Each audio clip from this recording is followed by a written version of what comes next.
नमस्कार दर्शकों, मैं हूं तेजेंद्र सिंह। आप देख रहे हैं महाराष्ट्र तक टीवी न्यूज। आज के इस विशेष बुलेटिन में, पोल खोल कार्यक्रम में हम आपसे बात करेंगे एक अहम मुद्दे की। हम आपसे बात करेंगे एक वायरल खबर की, सोशल मीडिया पे चल रहे एक खास न्यूज की। बड़ी तेजी से वायरल हो रही खबर, बड़ी तेजी से वायरल हो रहा बयान श्री अशोक चौहान जी, पूर्व मुख्यमंत्री महाराष्ट्र सरकार का एक बयान है जो बड़ी तेजी से वायरल हो रहा है। अशोक चौहान जी ने अपने बयान में बताया कि 19 दिसंबर को बेहद खास दिन है। इस दिन एक बड़ा उलटफेर हो सकता है, देश के प्रधानमंत्री भी शायद बदल सकते हैं। इस वायरल खबर की पड़ताल के लिए मैंने सोचा मैं कुछ जानकारी हासिल करूं, तो मुझे पता लगा ये खबर, ये सोशल मीडिया में फैल रही बात जेफरी एप्स्टीन नाम के एक अमेरिकन कारोबारी पर आधारित है जो आज हमारे बीच नहीं है। ये कारोबारी एक द्वीप के मालिक थे, एक द्वीप पे अपना साम्राज्य चलाते थे और उस द्वीप में बड़े बड़े उद्योगपति और दुनिया के देशों के राष्ट्रीय अध्यक्ष आते जाते अक्सर देखे गए थे। 2008 में जेफरी एप्स्टीन नाम के व्यक्ति को अमेरिका में एक अदालत में फैसला सुनाने के बाद जेल भी हुई थी और केस भी चला। इनके ऊपर नाबालिग लड़कियों का यौन शोषण करने का और उनको विदेशी मेहमानों को परोसने का आरोप था।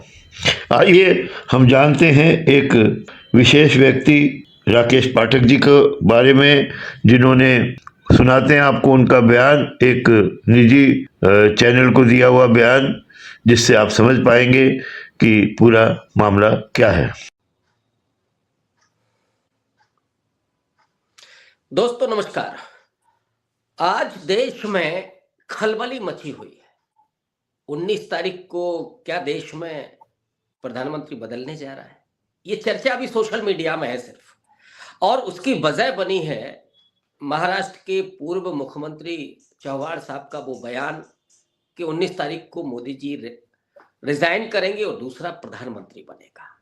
लेकिन इसके पीछे मुद्दा क्या है, वजह क्या है, और वो जो वजह है जो हम डॉक्टर राकेश पाठक जी से पूछने जा रहे हैं, मुझे लगता है कि उनसे बेहतर कोई इस मुद्दे पर बात नहीं कर सकता। हाल ही में वो अमेरिका की एक लंबी यात्रा करके आए हैं और मामला अमेरिका से ही जुड़ा हुआ है। मुझे लगता है कि अमेरिका के इंटरनल चीजों को भी बतौर पत्रकार, बतौर बुद्धिजीवी उन्होंने जांचा परखा होगा। जो पर्यटन के रूप में भी जाते हैं बुद्धिजीवी, वो हमेशा नब्ज पकड़ते हैं समाज की, संस्कृति की, और यही खूबी होती है कि सिर्फ सौंदर्य नहीं देखना है, हमें उन चीजों को भी देखना और परखना है। तो वो राकेश पाठक जी की जो यात्रा थी, उसके लिए मैं उनको बधाई दूंगा कि अमेरिका को आपने जाना और समझा, राजनीति को भी। तो डॉक्टर साहब, ये है क्या, मुद्दा क्या है? क्या मोदी जी सच में रिजाइन करने जा रहे हैं? धन्यवाद डॉक्टर साहब। सबसे पहले तो वो पृथ्वीराज चौहान जो महाराष्ट्र के मुख्यमंत्री रहे हैं, उन्होंने न केवल ये कहा है कि 19 तारीख को प्रधानमंत्री बदल जाएगा, बल्कि साथ में ये भी बताया है कि कोई मराठा देश का प्रधानमंत्री होगा, मुख्यमंत्री नहीं, प्रधानमंत्री बदल जाएगा और कोई मराठा प्रधानमंत्री होगा। मैं इसे थोड़ा जल्दबाजी में की गई भविष्यवाणी मानता हूं। हम नहीं जानते 19 तारीख को सचमुच में नरेंद्र मोदी इस्तीफा दे देंगे और कोई मराठा प्रधानमंत्री होगा। यद्यपि उस दौड़ में आप गिन सकते हैं नितिन गडकरी, देवेंद्र फडणवीस या संघ किसी को भी आगे कर सकता है, लेकिन संघ उस हैसियत में अभी है नहीं, वो विषयांतर हो जाएगा। लेकिन हमारा आज का जो विषय है, अमेरिका में जो कुछ कल होने वाला है, जेफरी एप्स्टीन नाम का एक जिन्न है, वो कल बहुत बड़े आकार में बाहर आने वाला है। डॉक्टर साहब, हमारे दर्शकों की जानकारी के लिए थोड़ा सा संक्षेप में इसकी पृष्ठभूमि बताते चलें। जेफरी एप्स्टीन अमेरिका का एक बहुत बड़ा कारोबारी था, वो फाइनेंसर भी था। उसके पास एक द्वीप था, प्राइवेट द्वीप उसका, बाकी बहुत सारे उसकी संपत्तियां सब जगह थी। खास तौर से उस द्वीप पर जेफरी एप्स्टीन दुनिया भर के बड़े बड़े लोगों को न्योता देता था, वहां पार्टियां होती थी। यहां तक सब ठीक है, लेकिन वहां जो असली खेल होता था वो था यौन शोषण का। यहां तक कि नाबालिग बच्चियों के भी शोषण की जानकारियां सामने आई हैं। ऐसी ऐसी जानकारियां हैं, अगर वे पूरी तरह सामने आ गई शायद पूरी दुनिया कल हिल सकती है, यानी 19 दिसंबर को। अब तक जो जानकारियां सामने आई हैं उसके बाद थोड़ा सा और अतीत में झांक लें। जब सबसे पहली बार कुछ लड़कियों ने, युवतियों ने इसकी शिकायत की कि उन्हें वहां पर काम के नाम पर बुलाया गया और बहुत बड़े बड़े देशों के राष्ट्राध्यक्षों, प्रधानमंत्री, राष्ट्रपति और बड़े बड़े व्यापारी, बुद्धिजीवी, उन सबके सामने पेश किया गया, उनका शोषण हुआ। तो पहला मुकदमा डॉक्टर साहब उसके खिलाफ दर्ज हुआ। जेफरी एपस्टीन और उसकी एक सहयोगी थी, उसकी प्रेमिका ही समझ लीजिए, मैक्सवेल। फ्लोरिडा में एक केस रजिस्टर हुआ, वहां पर बयान भी हुए उन पीड़िताओं के, जिन पर आरोप लगे उनके भी बयान हुए हैं। वे अदालत के रिकॉर्ड में हैं। 2008 में उसकी गिरफ्तारी होती है, रिहा हो जाता है। दोबारा 2019 में गिरफ्तारी होती है एप्स्टीन की। न्यूयॉर्क में मैनहट्टन जेल में उसको कैद रखा जाता है। उसकी इतनी भारी सुरक्षा थी कि एक पल के लिए भी वो सीसीटीवी कैमरे की निगाह से बाहर नहीं होता। चारों तरफ गार्ड रहते थे। उसका जो सेल था जिसमें उसको कैद करके सेल में रखा गया। लेकिन अचानक एक रात पता लगता है कि जेफरी एप्स्टीन की मौत हो गई। अमेरिका का प्रशासन, न्यूयॉर्क की पुलिस, जेल की पुलिस, जेल के अधिकारी कहते हैं कि उसने खुदकुशी कर। सबसे ज्यादा मजेदार बात यह है, विडंबनापूर्ण बात यह है कि जिस वक्त एप्स्टीन की मौत हुई, सिर्फ उतनी देर के लिए जेल के उसकी उस सेल के सीसीटीवी कैमरे बंद पाए गए। गार्ड भी वहां उस वक्त नहीं थे। तो आज भी ऐसा माना जाता है कि अमेरिका की सरकार ने उसे जेल में मरवा दिया, और ये बात अदालत तक पहुंची है, उस पर तमाम सारी जांचें चल रही हैं। इसके बाद जब डोनाल्ड ट्रंप दूसरी बार राष्ट्रपति बने, फिर मामला गरमाया। तो कुछ दिनों पहले कुछ फोटो, कुछ दस्तावेज, कुछ ईमेल्स, कुछ मैसेजेस जारी किए गए। इसमें दो मामले एक साथ चल रहे हैं। एक तो न्यूयॉर्क, क्षमा कीजिए, अमेरिका की जो संसद है उसकी हाउस ओवरसाइट कमेटी है, उस कमेटी ने कुछ तस्वीरें, कुछ ईमेल, कुछ मैसेजेस जारी किए। तो ये कोई व्हाट्सएप यूनिवर्सिटी आईटी सेल का मसाला नहीं है कि किसी ने व्हाट्सएप पर बनाकर जारी कर दिया कि इसमें डोनाल्ड ट्रंप की फोटो है, इसमें बिल क्लिंटन है, नॉम चॉम्स्की जैसे दुनिया के सबसे बड़े विद्वान हैं, बिल गेट्स हैं। ये सारी चीजें आधिकारिक तौर पर अमेरिका की संसद की हाउस ओवरसाइट कमेटी की सम्मति के बाद, उनकी सहमति के बाद जारी की। 19 तस्वीरें अभी कुछ दिन पहले, शायद 12 तारीख को फिर जारी। उसमें डोनाल्ड ट्रंप की तस्वीर भी है, बिल गेट्स की है, बिल क्लिंटन की तस्वीरें हैं। यद्यपि अभी तक ये जो तस्वीरें सामने आई हैं डॉक्टर साहब, उसमें उस तरह की कोई तस्वीर या वीडियो नहीं है जो यौन शोषण का हो लड़कियों के साथ के। लेकिन जो इससे पहले बयान हुए हैं, जो फ्लोरिडा की अदालत में एक नाबालिग का बयान है, उसने कहा है कि इजराइल का एक प्रधानमंत्री भी आता था, बहुत बार आता था, और वो किसी दरिंदे, हैवान या राक्षस की तरह यौन शोषण करता था। ये बयान फ्लोरिडा की अदालत में दर्ज। अच्छा, यहाँ ये भी जान लीजिए कि अमेरिका का जो संघीय ढांचा है, आप तो जानते हैं, हमारे दर्शकों के लिए वो भी जानते होंगे, उस संघीय ढांचे में डोनाल्ड ट्रंप या संघीय सरकार चाहे भी तो फ्लोरिडा की अदालत में या वहां की जो प्रोविंशियल सरकार है उसके कामकाज में दखल नहीं दे सकती। तो वो जो अभी तक प्रतिबंध लगा हुआ था, क्लासिफाइड थी जानकारियां कि अदालत में जो पीड़िताओं के बयान हैं या आरोपियों के जो बयान है, उन्होंने अपने बचाव में जो कुछ कहा है वो सार्वजनिक नहीं हो सकते, वो प्रतिबंध भी अब नहीं। तो धीरे धीरे सारे बयान सामने आ रहे। अब उससे भी बड़ी जो घटना हुई है वो देखिए डॉक्टर साहब। अमेरिका का समाज बहुत ज्यादा लोकतांत्रिक है। वहां पारदर्शिता को लेकर, जवाबदेही को लेकर आज भी डोनाल्ड ट्रंप की सरकार में भी चरम स्तर तक लोगों की मांग है। इसीलिए लोगों की मांग, जनता के दबाव, रिपब्लिकन पार्टी के सांसदों की लगातार जिद के बाद राष्ट्रपति डोनाल्ड ट्रंप को एक ऐसे बिल पर दस्तखत करना पड़े जिसके बाद एप्स्टीन फाइल्स जो क्लासिफाइड थी, गोपनीय थी, उन पर से वो गोपनीयता का लेवल हटा लिया गया। अब अमेरिका की सरकार, अमेरिका की संसद उससे संबंधित सारी तस्वीरें, वीडियो और ईमेल्स, टेक्स्ट मैसेजेस, वहां के जो अपॉइंटमेंट रजिस्टर हैं उसके द्वीप के कौन कब मिलने आया, जितने दस्तावेज हैं वो सब अब जारी होने वाले हैं।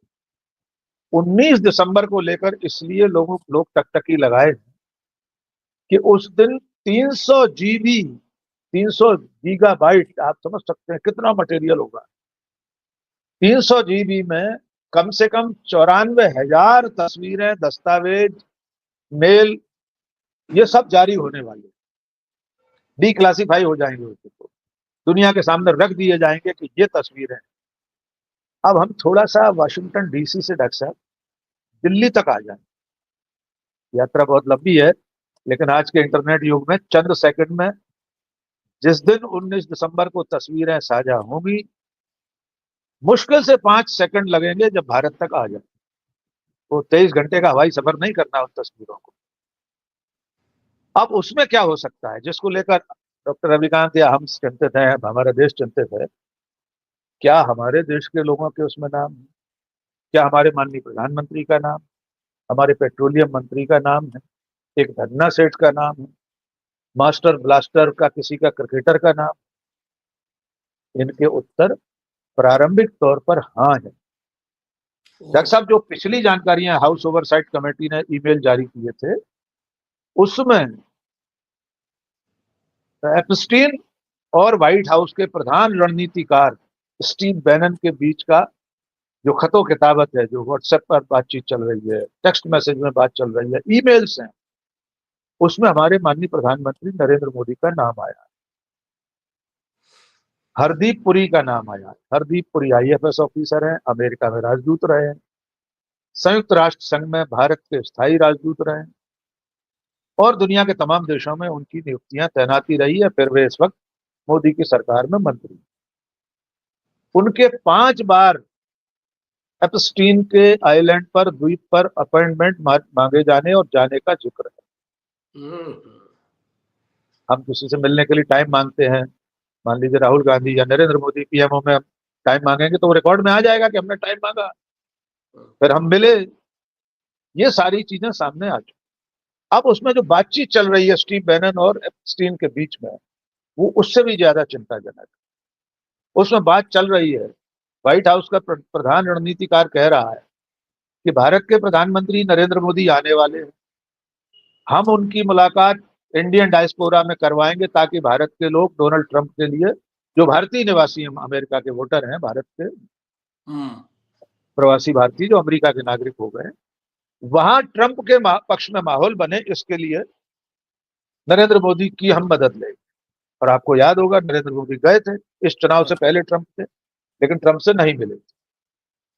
वो पिछला चुनाव था जिसमें अब की बार ट्रंप सरकार का नारा लगाया था, जिसमें ट्रंप हार गए थे। अब इसमें आगे एप्स्टीन लिखता है, ये सारी बातचीत चल रही है तो एप्स्टीन लिखता है मोदी ऑन बोर्ड।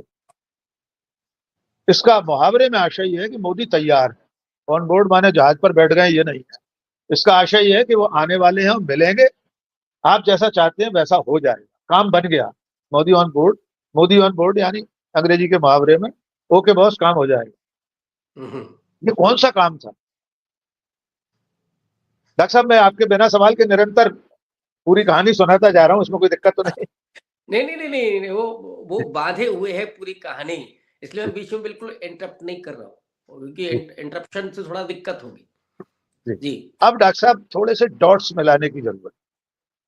जो बिंदु हैं उनको अगर सरल रेखा में मिलाएंगे या वक्र रेखा में मिलाएंगे तो आप पाएंगे कि प्रधानमंत्री नरेंद्र मोदी को लेकर एप्स्टीन और स्टीव बैनन की जो बातचीत हो रही है, उसमें इजराइल का नाम भी आ रहा है, इजराइल से सौदेबाजी की बात भी आ रही।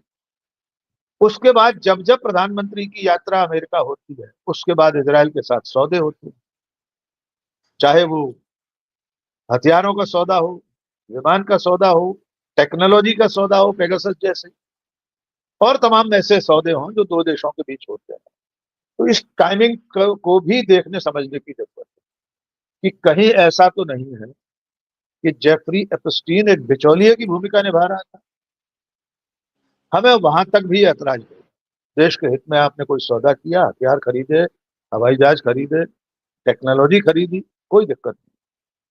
लेकिन असली चिंता का सबब यह है कि क्या एपस्टीन के साथ रिश्तों के चलते हमारे देश के हित के साथ कोई समझौता तो नहीं हुआ, कहीं कोई गैर जरूरी खरीद फरोख्त तो नहीं हुई जिसकी जरूरत नहीं थी, लेकिन एपस्टीन कोई सौदा करवाना चाह रहा है। नंबर दो, कहीं किसी तरह का कोई भयादोहन तो नहीं था, ब्लैकमेलिंग तो नहीं थी किसी की भी। जहां तक उससे मिलने का सवाल है, देखिए अमेरिका की संसद की जो हाउस ओवरसाइट कमेटी है उसने भी एक बयान जारी किया है कि अब तक जो तस्वीरें सामने आई हैं उनमें कुछ भी आपत्तिजनक नहीं है। अमेरिका के समाज में सब एक दूसरे से मिलते हैं, किसी व्यापारी से, किसी कारोबारी से, इन्वेस्टमेंट बैंकर से मिलना अनुचित नहीं है। और ये बात सही है। अभी तक जो तस्वीरें आई हैं उनमें ऐसा कुछ भी नहीं है। मान लीजिए डोनाल्ड ट्रंप वहां डांस कर रहे हैं या उसके कंधे पर हाथ डालकर खड़े हैं, तो इसमें क्या साबित कर पाएंगे आप? हाँ, एक बड़ी अजीब सी चीज मिली उन तस्वीरों में जो 12 दिसंबर को आई। डॉक्टर साहब, एक गर्भ निरोधक एक कंडोम का पैकेट मिले हैं, उस पर लिखा हुआ है ट्रम्प कंडोम, उसका कैरिकेचर बना हुआ है ट्रम्प का जी। वो भी मिला है उसकी सामग्री में, एपस्टीन के जो भी दस्तावेज माल असबाब है उसमें। हो सकता है ये किसी और संदर्भ में हो, लेकिन जैसे नोम चॉम्स्की ने उन्होंने बयान दिया कि मैं तो उससे एक इन्वेस्टर के रूप में मिला था कि मुझे कुछ पैसे इन्वेस्ट कहीं करने थे। अब चूंकि एपस्टीन उसका महारथी था, मुझे नहीं सोचता था कि कैसा कहाँ पैसा लगाएं, मैंने लगा दिया। और तब तक मुझे मालूम नहीं था कि वो इस तरह का यौन शोषक है, उस पर ये आरोप है। यहां तक भी सारे जानकारों का मानना यह कि जब तक देश या दुनिया को यह नहीं मालूम था कि एपस्टीन यौन शोषण के इसके साधन मुहैया कराता है, नाबालिग बच्चियों से लेकर बालिग महिलाओं के यौन शोषण में लिप्त है, उन्हें धमकाकर या प्रलोभन देकर उन्हें बड़े बड़े लोगों के सामने पेश करता है, जब तक ये जानकारी किसी को नहीं थी, चाहे बिल क्लिंटन हो या डोनाल्ड ट्रंप हो या हरदीप पुरी हो, अनिल अंबानी हो, सचिन तेंदुलकर हो, अब तो नाम ले देता हूं, उनका नाम भी है सचिन तेंदुलकर। जब तक ये जानकारियां नहीं थी तब तक मिलना अनुचित नहीं था। लेकिन जब 2008 में जेफरी एपस्टीन गिरफ्तार हो चुका था, फ्लोरिडा की अदालत में पीड़िताओं के बयान हो रहे थे, मुकदमा चलना शुरू हो गया था, अगर कोई व्यक्ति उसके बाद मिलता है तो सवाल उठेगा, डॉक्टर साहब फिर क्यों मिले थे? और अगर मिले थे तो कहीं ऐसा तो नहीं कि कहीं कोई ब्लैकमेलिंग हो गई उसके बाद? एक उपकथा और जोड़ दी, प्रोफेसर सुब्रमण्यम स्वामी के बयान। उनके ट्वीट नहीं है सर, टेलीविजन चैनलों को इंटरव्यू है, यूट्यूब चैनलों, बड़े बड़े चैनलों को इंटरव्यू दिए कि नरेंद्र मोदी की फोटो है, नरेंद्र मोदी को ब्लैकमेल कर रहे हैं अमेरिका के लोग। ये हमारा आरोप नहीं है, ये आपका आरोप नहीं है डॉक्टर साहब, बीजेपी के इतने बड़े नेता का आरोप। तो सरकार को अपनी तरफ से एक बार पक्ष रखना चाहिए कि हरदीप पुरी मिले थे, सामान्य मुलाकात थी। डॉक्टर साहब, न्यूयॉर्क में संयुक्त राष्ट्र संघ का मुख्यालय है, जितने देशों के दूत वहां पर रहते हैं, पार्टियां होती हैं, गेट टुगेदर होते हैं, रेगुलर वहां सब होता रहता है। मैं खुद गया हूँ संयुक्त राष्ट्र संघ में, 2007 में विश्व हिंदी सम्मेलन हुआ था, उसमें मैं शामिल था और वो उसका उद्घाटन सत्र यूएन हेडक्वार्टर में ही हुआ था, इतिहास में पहली बार। हरदीप पुरी अगर उस नाते भारत के यूएन में प्रतिनिधि के नाते किसी पार्टी में गए हों, एपस्टीन भी वहां हो, कोई ऐतराज नहीं। लेकिन अगर आप उसके द्वीप पर गए, 2008 के बाद गए, तब तो सोचना पड़ेगा कि आप क्यों गए थे, और गए थे तो उसका देश के हित के साथ कोई समझौते में कोई नुकसान तो नहीं हुआ, कोई ऐसा काम तो हम नहीं कर बैठे जो नहीं करना चाहिए था देश के लोगों को। इन सवालों के जवाब तो सरकार को एक न एक दिन देना पड़ेंगे। 19 तारीख को जब और तस्वीरें, डॉक्यूमेंट्स, मेल सामने आएंगे, तब भी हो सकता है कुछ आंच, उसका ताप दिल्ली तक पहुंचे, और हो सकता है कुछ भी ना हो, हम नहीं जानते। लेकिन जितनी चीजें अब तक सामने आई हैं, जो मेल सामने आए, मोदी ऑन बोर्ड लिखा है उसमें, और ये कोई फैब्रिकेटेड मेल नहीं है डॉक्टर साहब कि किसी ने बना लिए हो जबरदस्ती, जैसे भीमा कोरेगांव में अमेरिका से बैठकर बड़े बड़े लोगों के कंप्यूटर में डाल दिए गए थे मैसेजेस और तमाम सारी चैट्स को, वो नहीं है। ये अमेरिका की सरकार के द्वारा जारी किए गए दस्तावेज और मेल्स हैं, इनका जवाब तो देना पड़ेगा सर। जी। डॉक्टर साहब, सुब्रमण्यम स्वामी को हम लोग पहले सुनते थे तो कभी कभी थोड़ा हल्के में ले लेते थे कि अरे बोलते रहते हैं। इधर उन्होंने जब बोला कि देखिए 55 बार, 50 बार, 60 बार ट्रंप ने कहा कि हमने सीज फायर कराया, तो कहा उसकी हिम्मत ही नहीं है।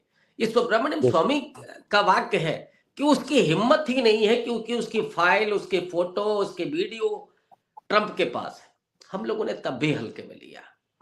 इधर बीच में प्रधानमंत्री नरेंद्र मोदी का भी एक वक्तव्य आया। उन्होंने कहा कि एआई के जरिए बहुत सारे फोटो और ये सब जनरेट किए जा सकते हैं। वहां से माथा ठनका था कि क्या सच में कुछ बाहर आने वाला है। और अब तो ये बहुत निश्चित हो गया है कि कल बहुत कुछ होने जा रहा है। क्या मोदी जी इसीलिए चले गए हैं विदेश, क्या डॉक्टर साहब? देखिए, उनकी विदेश यात्रा तो खैर पहले से निर्धारित होगी, लेकिन एप्स्टीन फाइल खुलना भी पहले से निर्धारित, तारीखें वारीखें सब तय है वहां पे। क्लिंटन जो डोनाल्ड ट्रंप ने जिस दिन बिल पर दस्तखत किए थे उसी दिन तय हो गया था कि आने वाले दिन बहुत भारी होने वाले, और सिर्फ इसका असर भारत में नहीं होगा, न जाने कितने देशों के राष्ट्र प्रमुख, ये खाड़ी देशों के बड़े बड़े शेख, बड़े बड़े सुल्तान, उनके नाम और तस्वीरें भी आने वाली। जहां तक सवाल सुब्रमण्यम स्वामी के आरोपों का है, ये छोटी बात नहीं है सर।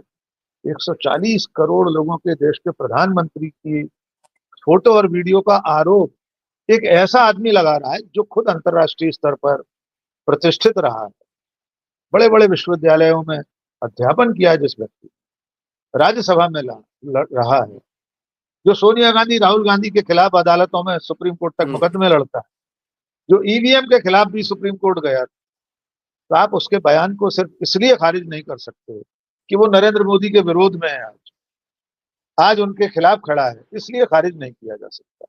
इसलिए मैं बार बार कह रहा हूं, मैं सर हर चैनल पर बार बार इस बात को दोहराता हूं, आइए हम और आप ये कामना करें कि हमारे प्रधानमंत्री का नाम किसी भी तौर पर वैसा न मिले, उसमें उनकी कोई तस्वीर न मिले जैसी आशंका जताई जा रही, हम ये सब कामना कर रहे हैं।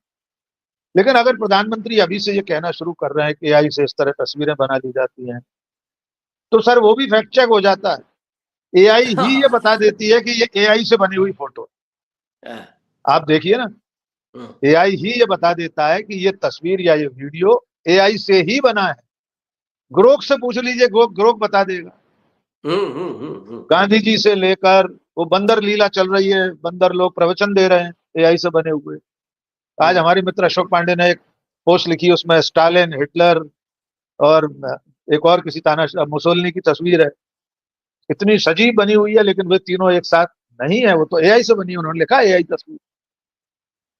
तो प्रधानमंत्री अगर ये चिंता जता रहे हैं कि एआई से बन जाती है, तो हम भी मान रहे हैं ना बन जाती, और बनाई है। सत्ता में बैठे लोगों ने क्या कुछ नहीं किया है पिछले 10 सालों में।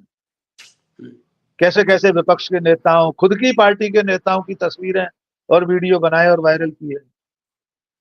सही गलत हम नहीं जानते, ना उसमें जा रहे हैं। तो ये 19 दिसंबर जो आने वाली है, इसका एपी सेंटर तो वॉशिंगटन डीसी ही होगा, अमेरिका होगा, लेकिन उसके झटके, उस भूकंप की धमक दिल्ली तक सुनाई देगी और महसूस की जाएगी, ये आशंका है। और खुदा ना करे, हम फिर कह रहे हैं कि हमारे देश के मुखिया को बदनाम होना पड़े, उसकी छवि पर कोई बड़ा दाग लगे, हम और आप भी नहीं चाहते। लेकिन सरकार को एक बार अपनी तरफ से कोई बयान जारी करके स्थिति स्पष्ट करना चाहिए। सीज फायर की बात बार बार स्वामी जी कह रहे हैं, हम और आप भी कहते हैं, कांग्रेस पार्टी पूछती है, हर कोई पूछता है कि प्रधानमंत्री जवाब क्यों नहीं दे रहे, एक बार खंडन क्यों नहीं करते। अभी 16 दिसंबर कल निकला है, विजय दिवस। इस देश में एक ऐसी प्रधानमंत्री भी हुई है उन्होंने कह दिया था निक्सन से, 7वां नहीं 70वां जहाजी बेड़ा भेज दीजिए, जंग अब नहीं रुकेगी। दुनिया का भूगोल बदल दिया, एक नया देश नक्शे पर पैदा करके दे दिया। उसी अमेरिका को आप सिर्फ इतना नहीं कह पा रहे हैं कि भाई 5:51 पर 10 मई को आपने जो ट्वीट किया था वो गलत था, सीज फायर अमेरिका के कहने से नहीं हुआ। 2 वाक्य कहने में प्रधानमंत्री नरेंद्र मोदी को डर किस बात का लग रहा है? इसलिए हमें चिंता होती है कि हमारे जैसे सार्वभौम संपूर्ण शक्ति संपन्न लोकतंत्रात्मक गणराज्य का प्रधानमंत्री इतना विवश क्यों है। जी डॉक्टर साहब। नहीं डॉक्टर साहब, अब तो ये चीजें दिखेंगी। मुझे लगता है कि अगर ऐसा कुछ होता है तो जो आपने ऑरा बनाया है नॉन बायोलॉजिकल और विश्व गुरु, तो ये तो फूटेगा, और ये फूटेगा तो इस देश में बड़ा कोहराम भी मचेगा, ये तो तय है। और उसके बाद हो सकता है कि पृथ्वीराज चौहान जी जो कह रहे हैं ऐसी भी परिस्थितियां पैदा हो इस देश में, लेकिन हम और आप दोनों लोग यही सोच रहे हैं कि ऐसा ना हो। लेकिन अब विधाता जो करेगा वही होगा। अमेरिका जो फाइल वाइल निकलनी है वो तो अब सामने आएगी ही, उसे कोई नहीं रोक सकता कि इंटरनेट की गति, और मोदी जी चाहे इधर जाए चाहे उधर जाए। और अब कई बार ये भी लगता है कि इस हमाम में सब नंगे हैं। अब उस हमाम में कौन कौन नंगे हैं ये भी दिखेगा, और क्या क्या हो रहा था, इस देश के साथ क्या समझौते हुए हैं, कितना इस देश को बर्बाद किया गया है, कितना आबाद किया गया है, कहां से क्या ब्लैकमेलिंग हो रही थी, ये भी चीजें अब स्पष्ट होंगी। तो देखना है, इंतजार करना है हम लोगों को। और मुझे लगता है मैंने आपको इसीलिए निवेदन किया कि आपसे बेहतर हो, आपने जिस ढंग से इस पूरे घटनाक्रम को और उसके प्रोग्रेस को सुनाया, वो एक थ्रिलर मूवी की तरह वो सामने आ रहा था, इसलिए बड़ा समझने में बहुत आसानी हो रही थी। और मुझे लगता है कि बातचीत। जी डॉक्टर साहब एक आखिरी बात जोड़ दूं, आपने हमारे अमेरिका प्रवास का जिक्र किया। देखिए आज भी डोनाल्ड ट्रंप भले ही किसी भी तरह से हमें लगता हो सनकी हैं, बहुत सारी उनकी गतिविधियां कामकाज के तरीके अनुचित दिखाई देते हैं, लेकिन इसके बावजूद आज भी अमेरिका में इतनी आजादी है कि राष्ट्रपति डोनाल्ड ट्रंप को व्हाइट हाउस में आमने सामने खड़े होकर पत्रकार ये कह सकता है, mister president you are lying, आप झूठ बोल रहे हैं। आज भी व्हाइट हाउस के सामने हर दिन लोग जाकर प्लाकार्ड रखते हाथ में, डोनाल्ड ट्रंप को गालियां देते हैं। पुलिस वहां साइकिल से घूमती रहती है, बगल से निकल जाती है पुलिस, आप डोनाल्ड ट्रंप को गाली देते हैं।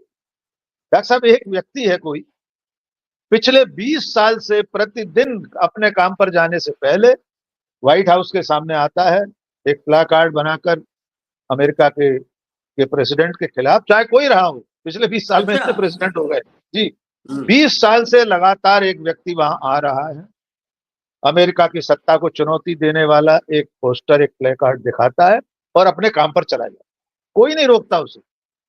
और न केवल अमेरिकन, दुनिया के तमाम देशों के लोग व्हाइट हाउस के सामने बैठकर धरना देते हैं, गाना गाते हैं, अमेरिका की सत्ता को चुनौती देते हैं, राष्ट्रपति को गाली देते हैं, कोई नहीं रोकता।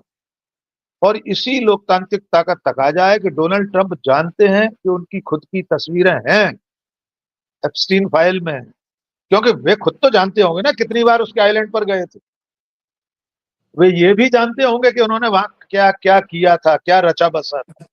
इसके बावजूद विपक्ष और जनता के दबाव में उन्हें उस बिल पर दस्तखत करने पड़े, जिसके चलते 19 दिसंबर को दुनिया के सामने सब कुछ आने वाला है। उसके बाद भी कुछ बचा रहेगा, ये तो 300 जीबी में है, अभी तो बहुत है, वर्षों के क्रियाकलाप है, न जाने कितनी तस्वीरें, कितने वीडियो हैं, किन किन प्रधानमंत्रियों और राष्ट्रपतियों को उसने ब्लैकमेल किया हुआ एप्स्टीन ने, किन व्यापारियों को, किन धन्ना सेठों को, किन बैंकर्स को, अमेरिका के बड़े बड़े, कोई नहीं जानता। फिल्मी सितारे, क्रिकेट के सितारे, सचिन तेंदुलकर का नाम है सर उसमें। तो ये बहुत बड़ी बात है कि अमेरिका है, इसलिए ये चीजें सामने भी आ रही हैं, वरना रूस या और कोई ऐसा उत्तर कोरिया जैसा देश होता तो हमेशा के लिए दफन हो जाती सारी। बिल्कुल सही बात, बिल्कुल सही बात। और मुझे लगता है कि हमारे दोस्तों को भी बड़ा दिलचस्प और महत्वपूर्ण और हिला देने वाली ये जानकारी मिली होगी। प्रोफेसर डॉक्टर राकेश पाठक जी पत्रकार हैं, और मैं तो प्रोफेसर ही मानता हूँ, प्रोफेसर भी रहे, आईटीएम यूनिवर्सिटी ग्वालियर में पत्रकारिता का जो विभाग था उसका डीन एचओडी भी था। तो मुझे कहीं याद था, तो वो जी, तो मुझे लगा, धन्यवाद। इसलिए मैंने पर कहा ना कि आपके सामने तो बहुत कम पढ़ा लिखा हूँ। नहीं नहीं, लेकिन आप प्रोफेसर ही हैं, जो प्रोफेस करता है तो वो जरूरी नहीं है कि वो उस पेशे में हो, लेकिन ये जो बहुत महत्वपूर्ण चौथा स्तंभ जिसको कहते हैं लोकतंत्र का, वो जिम्मेदारी आपके कंधों पर है, और वो बातें आप कर रहे हैं, इस देश को बता रहे हैं, आंखें खोलने वाली जानकारी। इसके लिए बहुत शुक्रिया सर, बहुत धन्यवाद आपका। Thank you.